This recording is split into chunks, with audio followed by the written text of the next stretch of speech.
Happy Tuesday. So the Leftist Supreme Court nominee, Ketanji Brown Jackson, is in Senate confirmation hearings right now. And there's a Supreme Court case that could overturn Roe v. Wade. We're going to talk about this in just a minute. Let's get started.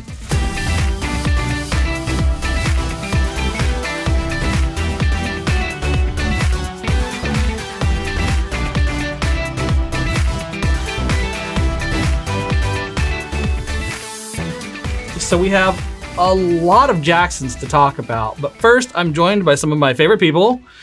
Kim, Emily, Veronica, I'm Brent, and our special guest today, Jackson, just further confusing the Jacksons, but maybe clarifying the Jacksons.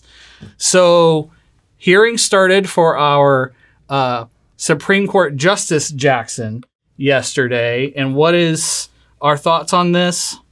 Well, first I want to say I'm happy to be here. I do. Happy to have you. Sorry, bro. I do share namesake with these cases. I was actually named Jackson because my dad was born in Jackson, Mississippi. Oh, wow. And the There's abortion our Jackson.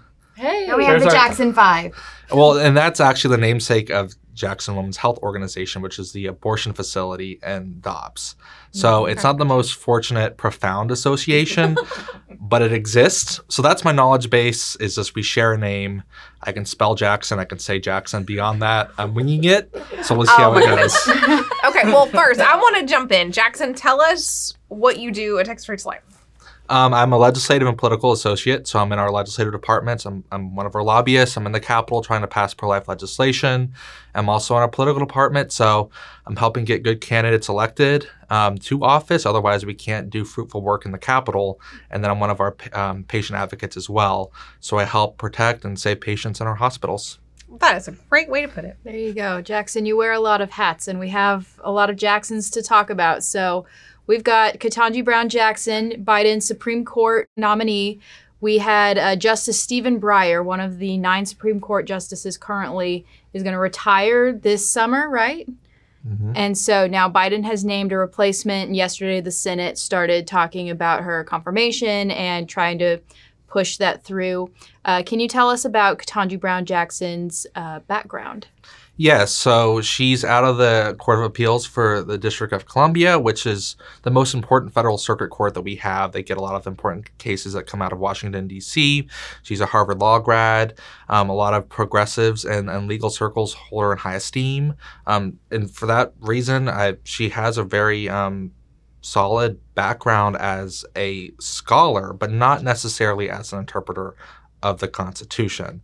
And so that's what Republicans should be highlighting this week is, although she has great qualifications on paper, how is she actually going to interpret the Constitution? Do you think she's going to be kind of an activist judge? If I think so, that's her background. That's what she's been serving as a justice or a judge on the Court of Appeals. And that's sort of the liberal philosophy in interpreting the Constitution. And there's no reason to believe she's going to run astray from that. I mean, first of all, what is the Biden administration, and obviously not Joe Biden himself because he probably has no idea what's going on, but everyone actually running the show, they're not going to put let someone be nominated who's not pandering to this kind of woke, liberal, super, quote unquote. I mean, I don't think killing babies is progressive, but progressive, kind of end result. Joe Biden is not going to nominate someone like Clarence Thomas or the late Antonin Scalia. That's not going to happen. He's going to have someone on the court who's going to rule based on outcomes, not based on what the Constitution or what the statute says. Mm-hmm. And the general feeling is amongst legal scholars on the right is Ketanji Brown Jackson is going to fall into that mold. Now, does she have a long history on the judicial bench that we can look to see what are her leanings and how she interprets the Constitution? Not really. She hasn't been on the court that long. Like we talked about this in the episode number 2 from February. We talked about how she's been on the bench for like 5 minutes, so we don't know how she actually plans to rule. But you talked about she's got this long history of activism, and some of that spilled into her 5 minutes on the bench, but a lot of it is just looking at her history as a scholar and, being results oriented, and also the position of the Biden administration and the leftist ideology that it's all based on results and not what the Constitution actually says. It's what we want the Constitution to say. Right. Go ahead. Well, tell us. I was about to make that point, but you made it cleaned up your mind really well there, Kim, about why results oriented is not a good thing when we're talking about people sitting in our judicial benches. But Jackson, what are some of these activism roles that are concerning? Well, she has served as an advocate for a lot of liberal organizations, and in one of those cases, she filed an amicus brief basically denying the free speech rights of pro-life activists. Oh, my. Which is a problem. And there's no reason to think that she wasn't sincere in drafting that belief, so why would she veer from that on the Supreme Court? I mean, we've already seen that in Texas. We've got pro-life, we've got pro-abortion organizations suing pro-life citizens for saying abortion is murder. Yeah. Oh, hello. Yeah. I mean, let's just take the whole scientific angle away and say that's just my opinion. Right. You should be allowed to voice your opinion. You have a right to free speech, and someone telling you you can't say that is very un-American. Yeah. And unconstitutional. Right. And she says you can't say that. Right. So that definitely seems like an example of I'm going to go for the results of what I want the Constitution to say and not what it actually says. Now, this was just kind of an opinion piece. An amicus brief is just saying hey, court, I think you should rule this way, and not an actual ruling as a judge. But that is just concerning that as somebody being elevated to this level of the judiciary, this level of government, that they're going to hold the belief that, some people can't actually have free speech rights. Well, and let's not give anyone a free pass here. As an attorney, if you have aspirations to be on the bench, from day one, you are very careful about who you accept as clients, what positions you advocate for or against, and what briefs you put your name to, because it all comes to light when you are in a nomination or an election. So, she would not have just put her name to that half-heartedly or without. I'm dedicated. Yeah. Yeah. Wasn't the case specifically about being out in front of an abortion center and telling people who were sidewalk counseling in front of abortion centers that they could not be there and they could not talk to the women going in? So, this is directly affecting the pro-life movement, and this is directly affecting, or it would directly affect, people who want to do sidewalk counseling to women and men going into the abortion center to tell them, choose life, will help you. So, thankfully, that case didn't end up becoming a problem, but if she had her way, she would have told pro-lifers, no, you can't say anything on the sidewalk. And the hearings this week should provide further clarity of what she thinks the Constitution means and how it should be applied. Okay. How do you think that this confirmation is going to go? Is there a way for Republicans to stop it? Do they have just the green light? So the Senate right now is split 50-50, and Kamala Harris, our vice president who's pro-abortion, in some respects is worse than Joe Biden even, she's a tiebreaker. So it's highly unlikely that her nomination is going to sink. It's widely accepted that she will be the justice on the Supreme Court, unless something catastrophic happens to her nomination. For instance, we discover that she, not Ted Cruz, is the Zodiac killer. Wow. Yeah. I'm sorry. What are we discussing now? Have y'all heard? It's a meme, okay? So there's a meme, a joke that's Ted Cruz is the Zodiac killer, and it's just anyways, we don't need to just Google it. It's a joke. But yes. I don't know what that is. Okay, well, we will talk about the history of just serial killers. Another episode for another day. Got it. I can't watch those documentaries. So with this confirmation, we know the last couple of confirmations have been quite the media showdown? Spectacle, we'll call it, to put it nicely. Are we expecting round 3 of this? Probably not. There's something called the law of institutions. And I don't necessarily think it's an iron law. It's more of a general rule of thumb. And it states that leaders in an institution, when given an unavoidable choice, typically promote their own interests over that of an institution.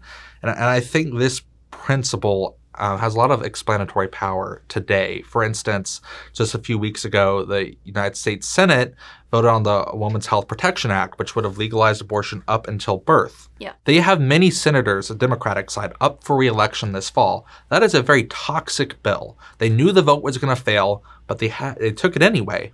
Why would they do that? It's a suicide mission. It's not because it was good for the Democratic Party in the Senate. It's because it was good for Chuck Schumer, who's hearing footsteps in the form of AOC, Alexandria Ocasio-Cortez, the congresswoman from Queens, who's threatening to primary him. And so he wanted to protect his left. So he's telling everyone, I'm more left, vote for me. We're going to take this impossible bill to show how pro-choice I am, how pro-abortion I am. Exactly. At the expense of the other vulnerable Democratic senators. So it's the left overplaying its hand right here, or Chuck Schumer specifically overplaying his hand of, we're going to push this really radical abortion bill. Well, I'm going to push this really radical abortion bill so that way AOC won't challenge me for my Senate seat. Now, that would be a sight to behold. Yeah. So it was Chuck Schumer. It was Chuck Schumer looking after Chuck Schumer and not the Democratic constituency. So how do you think that's analogous to Ketanji Brown Jackson? I think in this case, we could expect fireworks from individual senators who may be looking to 2024 and running for president. They may want the spotlight to be shined on them for a little bit. They want to draw attention to some of their questioning and some of their conservative bona fides or ideals. But that could end up harming Republicans if they take it too far in the elections this fall. In 2018, if you might remember, the Democrats sort of waged this full frontal assault on Brett Kavanaugh. And that was a blue wave election year, but they lost some of those Senate races because of the way they treated him. And the Republicans took over the Senate that year. We had a really narrow... And the majority grew. Yeah. And so it was bad for Democrats, but it may have been good for some individual Democrats. So I'm going to be watching to see how Republicans act, and it could actually be a clue about which ones are going to be running in 2024 as well. And on the Democratic side, it's actually surprising how fast this nomination is moving. I suspected it to be moving a little bit more slowly, and Democrats can say we do everything by the book, we comply with norms and the guidelines we've had here in the Senate. But instead, they're pushing her through when there's no urgency about it. There's no urgency. So I wonder why they're pushing through and so quickly. Again, I think that's Chuck Schumer trying to beef up his image on the left because he's afraid of AOC. Because those people on the left are still going to get gas in their cars and buy groceries. Yeah. So if Mitch McConnell is the Senate Majority Leader, he probably wants it to be quiet. And from an institutional perspective, it makes sense for Republicans to keep it quiet and focus the conversation on judicial philosophy and how the Constitution applies and what it means in regards to the legal and controversies of contemporary America. That may not happen if certain Republicans go rogue because we're looking at 2024. Right. And Chuck Schumer might shoot himself in the foot again by trying to rush this through whenever it's not necessary. And we're already looking probably at a red wave, I think, in November. Would you agree? Yes. And I think if we focus a conversation on judicial philosophy, that demonstrates our vision for the Constitution, our vision for the court. And I think that's a winning message. Yeah. And of course, keep her feet to the fire, question her hard about what she believes and how she's going to rule in particular types of cases. But probably stay away from the character assaults we saw with Brett Kavanaugh because that hurt Democrats in 2018. Don't do what they did. Don't be stupid. Just don't be stupid. That's hard for some people today. Have you ever been to the internet? We all know. Just be a good person. Right. Good advice. This is the kind of advice you come to this podcast for. Hard, smart questioning. And if something bubbles up, that something in her background we didn't know about before, there might be an opportunity to shoot her nomination down. But if that doesn't exist, that probably won't occur because Democrats control the White House and the Senate. Okay, so speaking of Chuck Schumer and his overplayed hand, let's talk about Whole Women's Health versus Jackson and their overplayed hand. This is the federal level heartbeat case made it to Texas Supreme Court, and now it's basically dead on arrival for Yes. court. So it came out of, well, a few months ago, it came out of the United States Supreme Court. And what the Supreme Court of the United States said is that private parties cannot be sued. Judges cannot be sued. Court clerks cannot be sued, but potentially state agencies can be sued. They then sent that lawsuit back down to the Fifth Circuit Court of Appeals, Federal Court of Appeals in New Orleans. Yep. And they asked the Texas Supreme Court to determine whether or not Texas law allows those state agencies to be sued. That's a state law question, and the Texas Supreme Court is the highest arbiter of state law. It's not the Supreme Court of the United States, it's actually the Supreme Court of Texas. And so the Supreme Court of Texas then ruled on that case and said, no, these state agencies cannot be sued. And then they sent the case back to the Fifth Circuit, and now the Fifth Circuit has a case in which no one can be sued. So yeah, and then That's weird. Has that ever happened before? I mean, so The lawsuit where no one can be sued? But they're just suing. Well- It's saying that they're suing the wrong person. It's like, you Correct. stole my coffee cup. I'm going to sue Brent. That's weird. That's Too bad, Brent. So what they were asking, what the question before the Texas Supreme Court was whether under the Texas Heartbeat Act, whether the state agency defendants had the ability to enforce the Heartbeat Act. The Texas Supreme Court said the answer to that is no, which means if they can't enforce it, they're not the right party. Yeah, they that's better can't be phrasing. they can't be sued on something that they have no control over. Yeah, I can't sue Brent because Veronica stole my coffee cup. So what's next then? So if you're the abortion industry, they sued everyone under the sun to see what sticks, and nothing is sticking now. And there has to be some sort of active case or controversy between parties. That doesn't exist anymore. And so now the Fifth Circuit, in all likelihood, is going to moot the case and just dismiss it. Nice. That's what they probably wanted to do. They're notoriously conservative. But that's what we expect now, is they're going to dismiss the case, and the abortion industry's lawsuit against the Texas Heartbeat Act and federal court fails. So it's essentially I'm going to sue you to keep you from suing me, and you're like, I'm not going to sue you. I can't sue you. I can't sue And you. it's No, like, and But I want to take this to court, and the courts are going to go, no, this is silly. Yeah, that's what the government defendants said. They said, you're suing us, but we can't, to stop us from doing something that, even if we wanted to do it, we can't do it anyways. And so whether, so that's been the question that's been going through the courts for the past 8 months. Now, that is distinct, that is a little bit different than what they've got going on here purely in state court against Texas Right to Life, okay? Because, you know, That's a different case. They're still suing Texas Right to 'Cause- Life and John Segal. because unlike the government defendants, we do have the ability, private citizens under the Heartbeat Act, and it's like, well, we could sue you. So, you know, so that's different. If we have evidence of wrongdoing. And you can sue too, by the way. So that's different. That's the whole purpose of this law. You can sue. Civil But enforcement. That was your Cool vehicle to concept. take down the entire law, to seek a declaratory judgment saying that the law is unconstitutional. And they may find that's actionable, and they may start committing post-heartbeat abortions again. That's not going to happen in that case. So that's saying that, like, the purpose of this lawsuit was trying, not necessarily to stop y'all from doing something, which, that's a perk. But the whole thing is, like, they wanted the next step of a court saying the Texas Heartbeat Act is unconstitutional. Now they have their paper that they can wave and say, we're going to start doing abortions again because this court gave us a pass, like they said is unconstitutional. Okay. And that's the route. That's the route But that they amazingly, go. It's not happening. I mean, that's the playbook. So that's why it's different. And that's why they did it. The abortion industry did this, suing the government to stop a pro-life bill before it's effective, before it goes into effect. That's what their playbook has been for the last, not since 1992, since Planned Parenthood v. Casey. The heartbeat bill wrote a new playbook, right? And they were still trying to fit kind of this, round peg in a square hole, and they have now lost. So after the Supreme Court of the United States ruling, they weren't going to be able to get an injunction against private citizens, which is what they really wanted.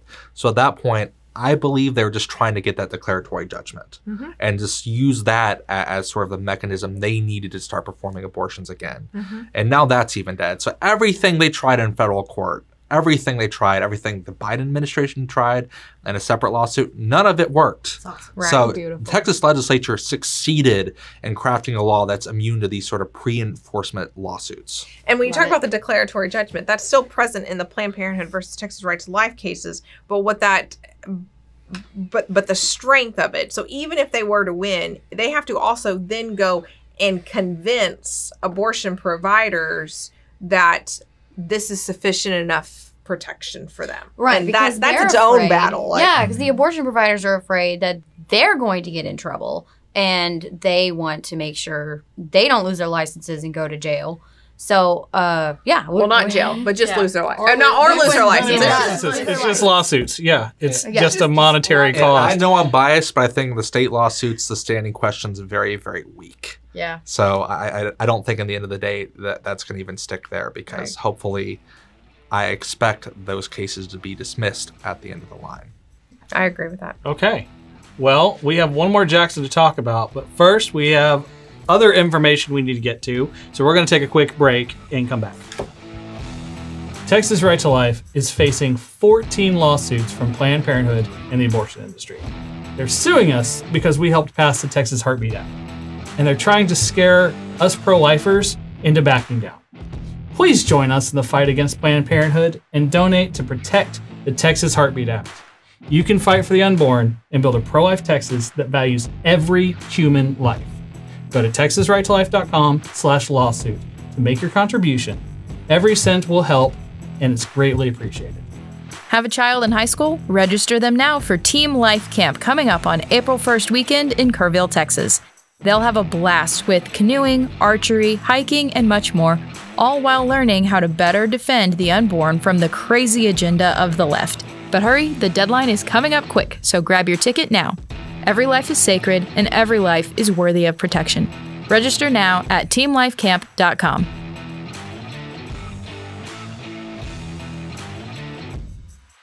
Well, welcome back. So we've talked Jackson Milton, our guest. We've talked Justice Jackson, who's in hearings now, and Whole Women's Health v. Jackson. So one more Jackson to get to on our list today, Dobbs versus Jackson. So which case is this? What are we dealing with here? So this is a federal case out of Mississippi. Mississippi passed a 15-week ban on abortions, and the abortion industry, like they always do, immediately sued. And that has now sort of traversed the federal courts all the way up to the Supreme Court. They granted cert, so they agreed to hear the case last summer. Oral argument was December 1st, this past December 1st. And now they're deliberating on how they're going to rule on this case. And the question before them that they're particularly supposed to rule on is whether all pre-viability abortion bans are constitutional. What are the Or possible unconstitutional. Yeah. What are the possible outcomes that we could see in this case? So I think there are generally three camps, broadly speaking, and we're going to talk about some of the more specific rulings later. But the first is they just strike down the law, or just continue to have the injunction against the law stand, and just affirm Roe v. Wade, affirm Planned Parenthood versus Casey, which are our two governing legal cases on abortion. Which would mean that basically nothing That would happen. That would be terrible for the movement. That would re-solidify Roe's place in our jurisprudence. That would be disastrous for the pro-life movement, disastrous for legal conservatism, disastrous for preborn children in our country. Disastrous. What are the other outcomes? Let's pick a better one. So I don't think that's going to happen. Okay. That's technically a possibility, highly unlikely based on a number of factors, and I'll explain why. Okay. The other end of the extreme is they fully reverse Roe, and they send abortion back to the states for states to decide what the policy should be. And this is how the environment was before Roe. Different states had different policies on how to treat elective abortion. Some are more lenient, like California or New York, that allowed abortion up until birth. New York was particularly egregious in this regard because they didn't have a residency requirement. So people, Americans from all over the country, would travel to New York to obtain abortions. Other states like Texas banned abortion. Right. That sort of national pluralism and that approach to abortion will come back in the absence of Roe. The third option is somewhere in the middle. We don't fully reverse Roe, but we're going to uphold Mississippi's law. And so we're going to have to draft some sort of new rationale for abortion, quote unquote, rights in this country. That sort of middle ground approach has been long thought to be the most likely outcome from the pro-life movement. There's sort of incrementalists within the pro-life movement believe there's one more step before full reversal of Roe. But in further analysis of this case and of oral argument, people are starting to think that's not the likely outcome anymore, and I tend to agree with them. Yeah, I used to think that, whenever the Supreme Court first announced that they were going to take up this case, my immediate thought was like, oh, they're going to weaken Roe v. Wade. Like, this middle outcome is basically, we're going to let Mississippi's law stand. We're going to weaken Roe v. Wade, but not fully reverse it. And I thought that was the kind of angle that they were going to take.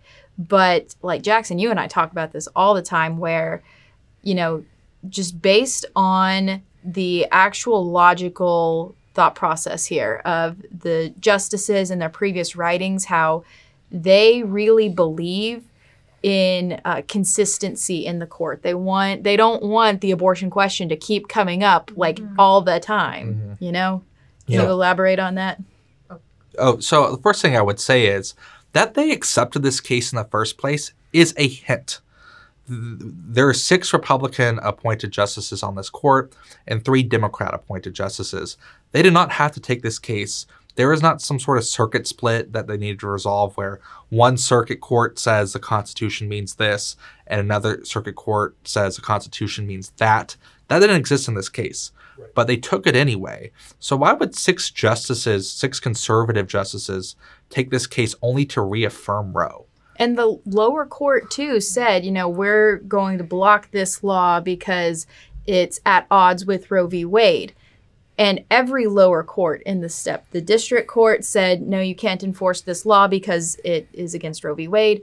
The appeals court said you can't enforce this law because it goes against Roe v. Wade.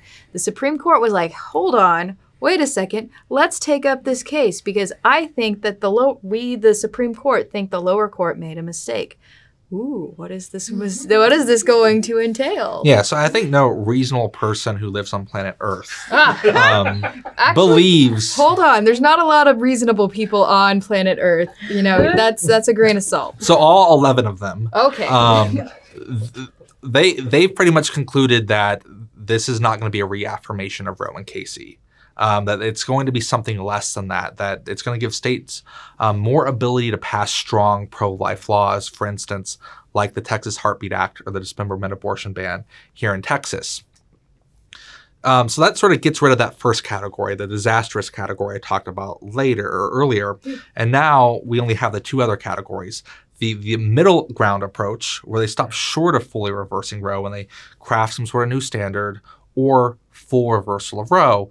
And people are falling into these 2 camps. And I think the full reversal of Roe is more likely. Well, we were talking the other day, we're working on content, what we're going to talk about. It sounds like there's a lot of legal loopholes to try and make a almost reversal, but not quite, kind of work with previous cases. It's like you're going to have to reinterpret all these other cases to make it rewrite work. History, just kind of. Yeah. Crazy mental gymnastics to make it work. What are those crazy mental gymnastics? If they were going to make this middle ground, like, we don't want to reverse Roe, we're afraid that, the mob is going to come burn down our houses, which, that's what the mob does. So why wouldn't this middle ground approach be likely? So yeah, let's discuss what the middle ground approach could be. There are sort of 2 categories there. So categories within categories, subcategories. It gets very complicated. Trying to simplify You're it a for good you. professor, Jackson. Yes. Within that middle ground approach, there are standards they can draft. So some sort of new legal basis for quote unquote abortion rights in this country. There are standards that can be very specific or determinative. That's like a 12-week cutoff, or this particular attribute of the preborn child, like a heartbeat or the ability to feel pain. It's a set date and set narrow date where this occurs. And before that, abortion is fully legal. States can't touch it. Any state law that does is unconstitutional. Afterwards, they can legislate it. That's one camp. The other one is a little more nebulous, broad, and that way it appears a little bit more authoritative. Saying that the Constitution says there's a 12-week cutoff just sounds completely made up. Right. Because it is. Because they would have to say that, like, oh, the Constitution says that abortion is okay before 12 weeks. And it's like, I don't remember reading that. Like, right. But if it's a little more nebulous and undefined, like a reasonable opportunity to obtain an abortion, doesn't sound quite as made up. It sounds maybe a little bit more legitimate, but it still isn't, by the way. So that's the other route they can take. It's something that's less defined. And then they would have to keep, they're just giving themselves the same headache over and over because now everyone's going to come back. Okay, well, what does reasonable opportunity mean? And let's do this for 40 more years. Exactly. So in that first camp, okay, y'all are clearly just made this up, and that goes against their whole interpretation and approach to the Constitution. That's contra their philosophy. They don't want to do that. These are 6 people who pride themselves as being textualists and originalists and people who apply the law as it is written. The other camp is going to invite more and more and more litigation, and the abortion issue is never going to go away. They're tired of it. You think the court likes being politicized? No. It's John Roberts' worst nightmare. That's why, that's why he's a hot mess. Well, let's talk about these 6 people who are supposedly Republican.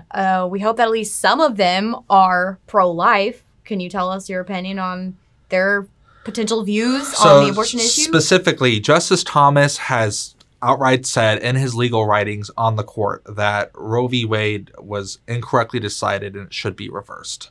So there's one vote. That's one vote. So we've got 1 of 9. We have to get to 5 because 5 is a majority of 9. So we need 4 more. How about the beloved I did. Coney Barrett? My undergrad was in meteorology, and that requires a lot of math. So I have learned that 5 is greater than 4. Wow. That was a requirement in my education. That's good. So we need 4 more votes. How do we get there? Well, I think another probably solid vote is going to be Justice Sam Alito. Based on his questioning during oral argument, he's very, very, very precise and calculated in the questions he was asking, and hinted that he wanted to reverse Roe v. Wade. Justice John Roberts is a swing vote, so we'll get to him later. Justice Neil Gorsuch actually wrote a pro-life book called The Future of Physician-Assisted Suicide and Euthanasia. He writes a lot about natural law and its meanings about human life and what it entails.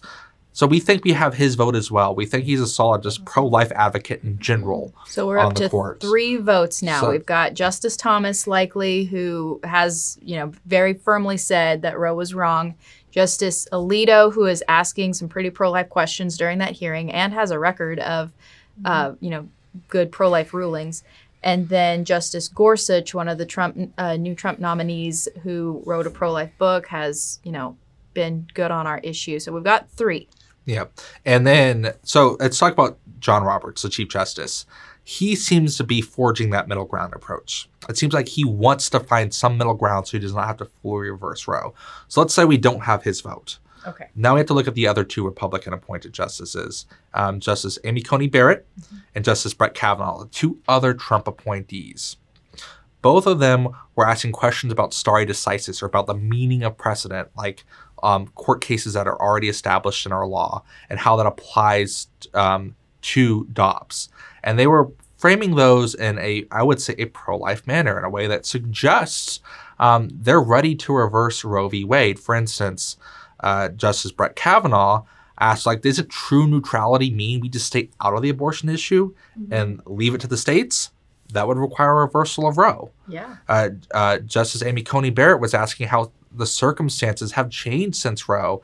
Every state now has some version of safe haven laws for babies. where you can go drop a baby off at a newborn baby at different locations and just leave them. Like a fire, Exactly. fire station, or a hospital, yeah. And have no consequences. And so she says, well, doesn't that mean stare decisis doesn't really apply because these are different circumstances? So that's a good sign. Yeah. If we have 5 justices who are either have stated outright that Roe is wrong and needs to be reversed, to asking very enlightening pro-life questions during oral argument, that gives me a lot of hope that they're prepared to do what is probably going to be politically difficult because the left is going to be very vicious. And, just when you're going around talking with your friends and family at the coffee table, stare decisis means that when you have an established, the established set of facts, that the same result is going to occur every time. It's that continuity. And the basis of a stare decisis decision is going to be Planned Parenthood versus Casey. That was a 1992 decision that reaffirmed Roe, but sort of reinterpreted Roe in a way. What Planned Parenthood versus Casey said is that there's a viability dichotomy in which abortions before viability are okay and protected by the Constitution, and those after are not protected by the Constitution, and that before viability we apply what's called an undue burden test. And so if a state law like the Texas Heartbeat Act or Preborn Pain Act imposes an undue burden, which really was not defined, then that law is unconstitutional. That's sort of our governing jurisprudence right now on the issue of elective abortion. That would have to be the basis of a stare decisis decision. The problem with that, though, is any application of Planned Parenthood versus Casey to Mississippi's 15-week ban on abortion will completely rewrite Planned Parenthood versus Casey. And Chief Justice John Roberts, who again is trying to forge that middle ground, has said in the past that stare decisis is a doctrine of preservation, not transformation. And any stare decisis decision with Casey is going to have to transform it. That's not stare decisis. And so that's another mark against that middle ground approach. Well, even the idea of viability varies so much from region to region. It also changes with medical technology and knowledge of how to treat a child who's born extremely prematurely. I mean, viability changes whether you live in a city with a hospital or a city without one, or it changes if you live in a rural town and you would have to drive really far to reach a hospital or not. I mean, viability is greatly dependent on all of these factors, and so it's completely arbitrary in law. And it's dependent on race and sex. It's dependent on race and sex. And it's, 2022? And we're not looking at these disparate impacts on race and sex? Right, because different ethnicities have more of a predisposition to have a premature birth or not. And that is very important for the baby's health. Yeah, and think about like twins versus singleton babies. I mean, these are all factors on their survivability. So what we should be doing instead is talking about the science of when does life actually begin. So what Veronica is saying is that Planned Parenthood versus Casey is unscientific garbage.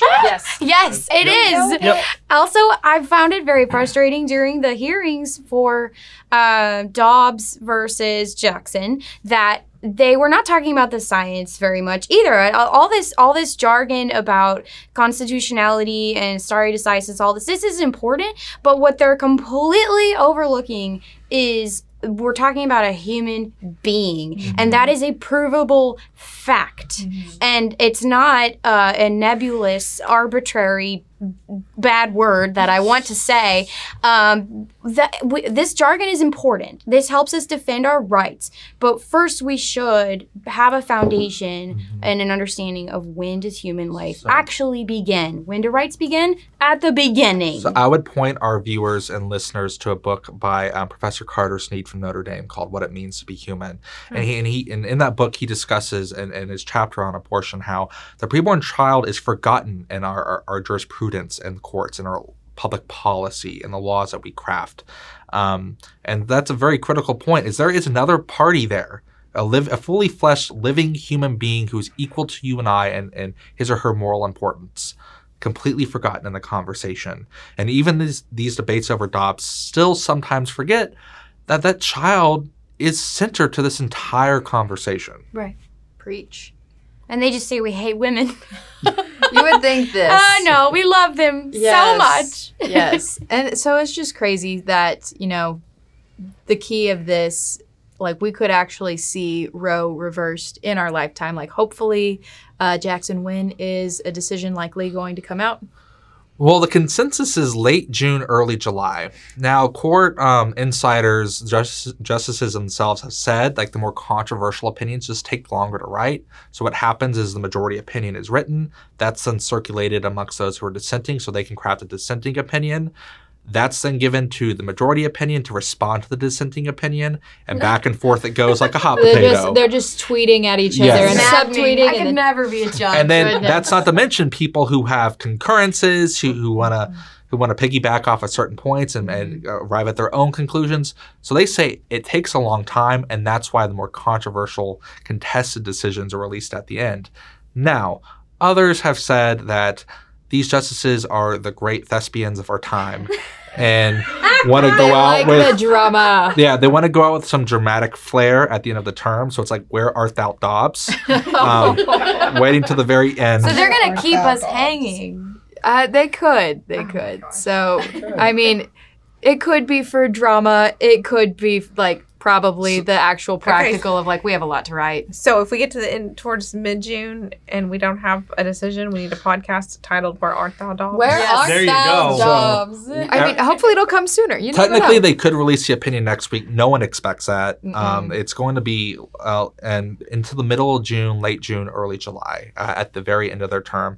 So starting in June, every decision day, we're going to be at our Twitter accounts, at our computer, ready to go, seeing if they release. Now, I have vacation at the beginning of June. Okay. If they release it then, I'm going to be very mad because then my vacation is halted. No, can it'll be good. Jackson will be waiting on Jackson, so we're just gonna see. But yeah, so they could release anytime that they wanted to, but likely it's gonna be a little while because they've got a lot to write, and I think they do like a little bit of the flair, the little dramatic flair there. All right, so short kind of recap here. How confident are you that Roe will be reversed in this case? The more I've written like 6,000 words about it, I've read 10 times that amount. The more I've looked into it, the more confident I am. That's the only logical conclusion they can reach. Now, can they reach an illogical conclusion? Yes. They've done it before. Yep. That's exactly. why we're here. It happened in Roe. It happened in Casey. But with these justices, you would hope that they would want to be intellectually consistent and have some sort of logical coherency underpinning their decision. If that's what they're going to do, they're going to have to reverse Roe. Doesn't necessarily mean they will, but it probably does mean it's the most likely outcome.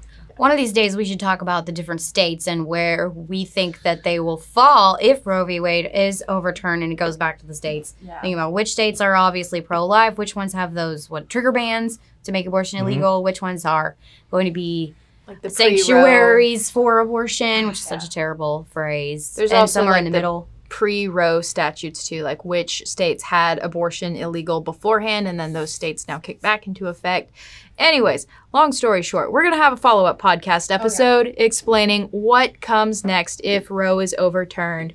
But just short answer, it's going to go back to the state legislatures are going to decide it. Abortion would be, preborn children would be protected immediately in Texas, California, probably very opposite. And New York. New York has already codified Roe v. Wade a couple years ago. And Veronica, does that mean the work of our fellows is done? Oh my gosh, never. No, our fellows are the college students we work with. And yeah, we're going to have so much work to do. Just today, we were making a little drop card, like a postcard that the fellows, our students, can leave all over campus and classrooms and bathrooms. And it has a QR code and it says pregnant, need help.